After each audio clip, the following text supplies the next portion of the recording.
अस्सलाम वालेकुम, मैं हूं फराज साक और आप देख रहे हैं मेरा यूट्यूब चैनल वेलनेस बाय फरा। कुछ 1-2 हफ्ता पहले की बात है कि कासिम अली शाह ने मुलाकात की इमरान खान से और उनको अपनी किताब पेश की।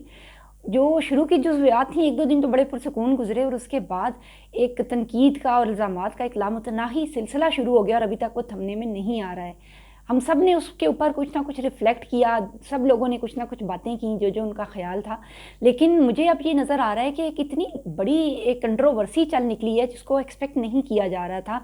और हर जिस लेवल की ट्रोलिंग की जा रही है, क्या ये रिक्वायर्ड है या नहीं है, ये चीज़ भी हमें कुछ सोचने पर मजबूर कर रही है कि हमारी जो सोसाइटी है ये किस साइड पर मूव कर रही है। अब एक एक करके हम ज़रा इस चीज़ को डायसेक्ट करते हैं।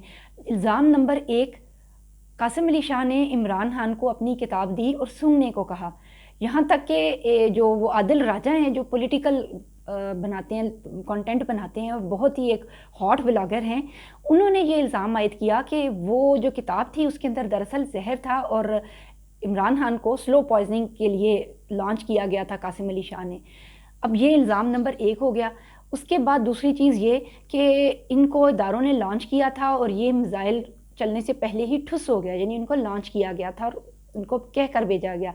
नंबर 3 ये कि कासिम अली शाह ने शॉर्टकट इख्तियार किया और बहुत जल्दी एक बेसब्री का मुज़ाहिरा करते हुए बहुत लंबी छलांग लगाने की कोशिश की। अब ये 3 इल्ज़ामात उन पर लगे। इन 3 इल्ज़ामात के नतीजे में उनको क्या भुगतना पड़ा? उनकी गूगल रेटिंग गिर गई, उनके बच्चे को स्कूल में बुलिंग का सामना करना पड़ा, उनको पर्सनल उनकी कैरेक्टर असैसिनेशन बहुत ज़्यादा हद तक की गई, यहाँ तक कि उनकी वो सारे लोग भी कि जो खामोश बैठे हुए थे कभी और चाहते थे कि कहीं हमें मौका मिले और हम इनको नीचे फेंकें, और वो ये करने में कामयाब हो गए। अच्छा, यानी दोस्त और दुश्मन सबको मौका मिला ये सब करने के नतीजे में। अब आखिरी बात ये है कि विन और लॉस में कौन रहा? Basically ultimate loss Qasim Ali Shah को हुआ। फ़ायदे में कौन रहा? कि वो लोग कि जिन्होंने शायद इनको लॉन्च किया था या नहीं किया था, उनको ये पता चल गया कि हम जब लोगों को इस तरह से भेज रहे हैं अफ़वाम व तफ़हीम के लिए, क्या ये कामयाब हो रहा है या नहीं हो रहा, तो उनको बिल्कुल अपनी वर्थ और वो चीज़ पता चल गई और एक तरह से वो जो चाहते थे ऑब्जेक्टिव वो अचीव हो गया। तो समहाउ कासिम अली शाह, और कुछ हो ना हो, इन इल्ज़ामात का जवाब उनको ज़रूर देना चाहिए। पहली बात तो ये है कि उनके ऊपर जितने इल्ज़ामात लग रहे हैं अगर ये गलत हैं तो उनको स्टैंड लेना चाहिए और इस बारे में खुल के बात करनी चाहिए।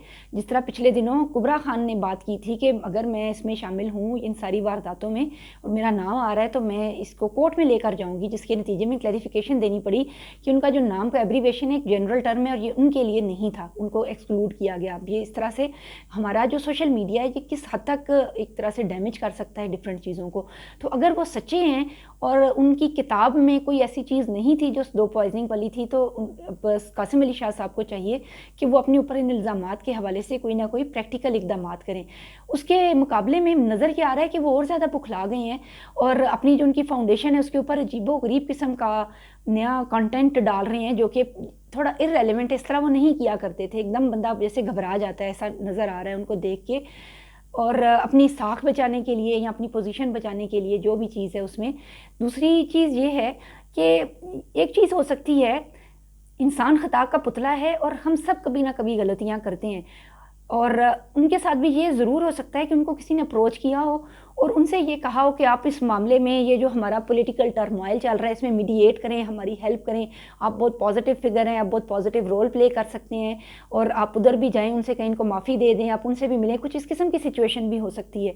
और उन्होंने, ज़ाहिर है काम बंदा यही समझता है कि अच्छा भाई मैं अगर इसका मुझे ये समझ रहे हैं इस टास्क के लिए तो मैं ये करने की कोशिश करता हूँ, ये भी हो सकता है।